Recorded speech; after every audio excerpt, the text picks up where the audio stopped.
Representative Chris Smith shines spotlight on Communist China's live organ harvesting. Commentary.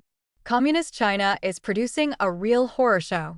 Representative Chris Smith recently convened a special session of the Bipartisan Congressional Executive Commission on China and solicited stunning testimony from experts and eyewitnesses on the horrific practice of live organ harvesting, hearts, livers, lungs, kidneys, corneas in Communist China. The unlucky cohort of living donors, men and women murdered for their body parts, is comprised of various dissidents as well as politically persecuted ethnic and religious minorities. This latest congressional inquiry follows in the wake of the Heritage Foundation's public conference on the topic, which featured Jan Jekielek, author of the New York Times bestseller Killed to Order: China's Organ Harvesting Industry and the True Nature of America's Biggest Adversary. Jekielek also appeared as a witness before the commission's panel. In his opening remarks, Smith noted a hot mic exchange between Russian President Vladimir Putin and Chinese leader Xi Jinping, where the two autocrats were casually discussing the potential of organ donation contributing to greater longevity, with Xi speculating that humans this century could possibly live as long as 150 years. Ethical organ transplantation, Smith emphasized, is noble and life-saving. But forced organ harvesting is not healing. It is murder masquerading as medicine. This horrific practice, notes Smith, is a logical consequence of the Orwellian assumptions underlying communism, a system where human beings are reduced to commodities and the state controls the body as well as the mind. Ethan Gutmann, a senior fellow at the Victims of Communism Memorial Foundation and author of the recently published book, The Xinjiang Procedure, told the commission that, as early as 2013, government agents started to come into people's homes and draw blood from those deemed to be at odds with China's communist regime.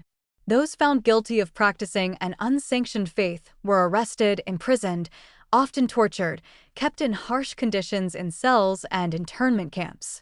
Based on camp medical files in 2017, Gutmann said, a red check mark next to a blood sample meant that the person had been pre-selected for harvesting.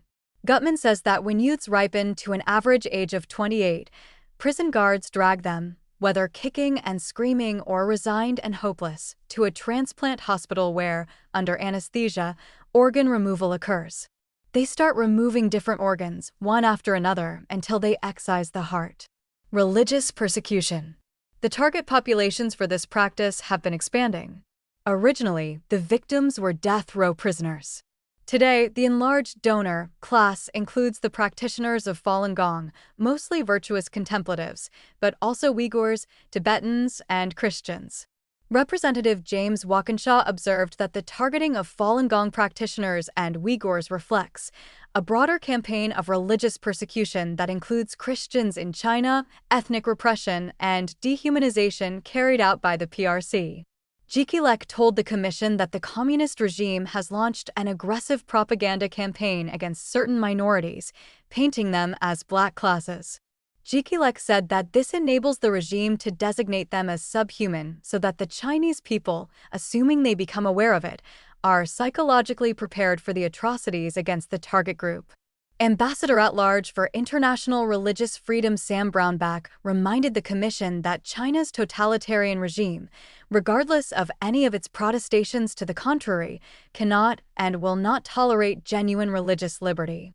For the communist regime, religious liberty is the equivalent of kryptonite, and they fear such liberty more than they fear our aircraft carriers or nuclear weapons. A global problem.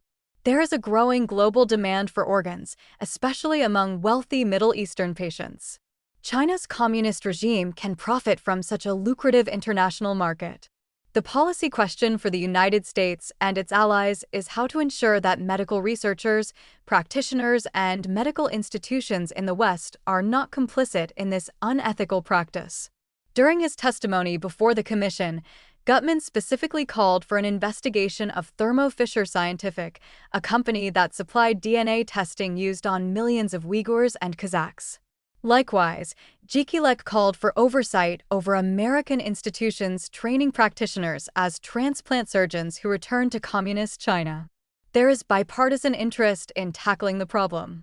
Representative Smith's bill, the Stop Forced Organ Harvesting Act of 2025, would criminalize trafficking in forcibly donated organs and impose penalties of up to 20 years in prison and up to $1 million in fines for knowing complicity with this unethical practice. Tyrants will continue to seek immortality, said Smith, but not with our expertise or money. Not with $1 of American complicity. The House of Representatives passed the bill by a vote of 406 to 1. The Senate has yet to act. Curiously, the Chinese Communist Party's organ harvesting program is another case of life imitating art. In 1978, Michael Crichton directed Coma, a high-class horror film starring a young Michael Douglas and the beautiful Genevieve Bujold. Bujold's character, a young surgeon, discovers that hospital patients are being induced into a coma and their bodies are being transported to a remote location for live organ harvesting. Initially, her colleagues are skeptical. In the movie, the culprit is a sophisticated transnational criminal organization. In real life, it still is. Reprinted by permission from the Daily Signal, a publication of the Heritage Foundation.